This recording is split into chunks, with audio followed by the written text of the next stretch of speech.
विजेडी गड़ बरगड़ विधानसभा को अख्तियार करने चली राजनैतिक कसरत। बरगड़ विधायक देवेश आचार्य पुणी थे विजेडी प्रार्थी भाव में एथर निर्वाचन लड़े।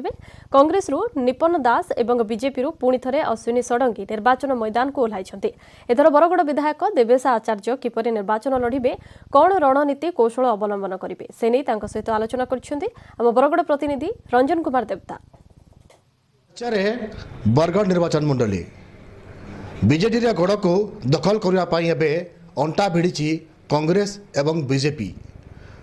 गत थर निर्वाचन में बाजीमात करते युव विधायक देवेश आचार्य एथर पुणी से बीजेडी लड़ुंट निर्वाचन लड़े बीजेपी अश्विनी षडंगी और कांग्रेस युव नेता निपन दास। तेबे एथर बरगड़ निर्वाचन मंडली में भोटर को केमिति भाव में प्रभाव पकाइबे, को योजना नहीं को वार्ता नहीं लोकों पाक पहुँचे और बीजेडी तार स्ट्राटेजी कौन रखी आम आलोचना करवा से बीजेडी विधायक तथा एथर प्रार्थी देवेश आचार्य को। आगे आम न्यूज 18 को आपको स्वागत करुचु। तो एथर गत थर आप बाजीमात करते बीजेडी दखल गड़ रही बरगड़ निर्वाचन मंडली को बीजेपी और कांग्रेस हाथेबा जोरदार टक्कर करेंगे। आपण गत थर निर्वाचन जो स्ट्राटेजी अप्लाई करते एथर कौन स्ट्राटेजी जेहेतु एथर पुणी नवीन पट्टनायक मुख्यमंत्री विजयपुर रे निर्वाचन लड़े तो यार प्रभाव बरगड़ पर पड़ो कि? निश्चित भाव में माननीय मुख्यमंत्री नवीन पट्टनायक बरगड़ जिलार विजयपुर निर्वाचन मंडली प्रार्थीपत्र दाखल करेंगे आसंता 25 तारीख दिन। एवं जेहेतु से लड़ुंट निश्चित भाव में तार प्रभाव बरगड़ जिले में कौन समग्र पश्चिम ओडिशा रे पड़ो। गोटे मुख्यमंत्री हिसाब से लोके पश्चिम ओडिशार जनसाधारण एथर अनुरोध करते जे अंचल प्रार्थीत्व देवाई और आमर अनुरोध को रक्षा करी से आसंता निर्वाचन में प्रार्थी होगा जाऊँगी। यार प्रभाव निश्चित भाव में पश्चिम ओडिशार सब निर्वाचन मंडल में पड़ो।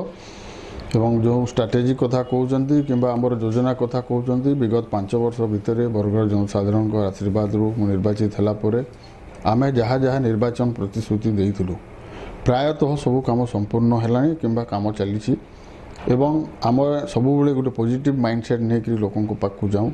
आमर ये अंचल जहाँ उन्नतिमूलक कार्यक्रम दरकार जहाँ डेवलपमेंट दरकार से उपरे आम गुड़ाए कम करूँ एवं से ही डेवलपमेंट वार्ता नहीं जो आम डेवलपमेंट विकास धारा को आम गोटे ट्रैक रे पकईचु वर्तमान से विकास धारा को आगू नापी आम लोकों को पाक जीवु एवं से ही अनुसार लोकों को भोट भिक्षा मागू। निश्चित भाव में प्रभावित मुख्य ये हूँ आम जो डेवलपमेंट करूँ लोकों को पाक जीवु एवं आगामी दिन में आहरी गुड़ाए योजना आम रही से योजना किभली बरगड़ निर्वाचन मंडली में कार्यकारी करें से वार्ता नहीं आम लोकों को पाक जीवु। बीजेपी कांग्रेस बीजेडी जोरदार टक्कर हम विकास राज्य सरकार विकास जेभली भाव बरगड़ सहर रही से भोटर पसंद कर युव विधायक देवेश आचार्य को एवं एथर पुणी थे बाजीमात करवा एवं बरगड़ रे पुणी शंख बाजिब एवं पुणी थे विधायक देवेश आचार्य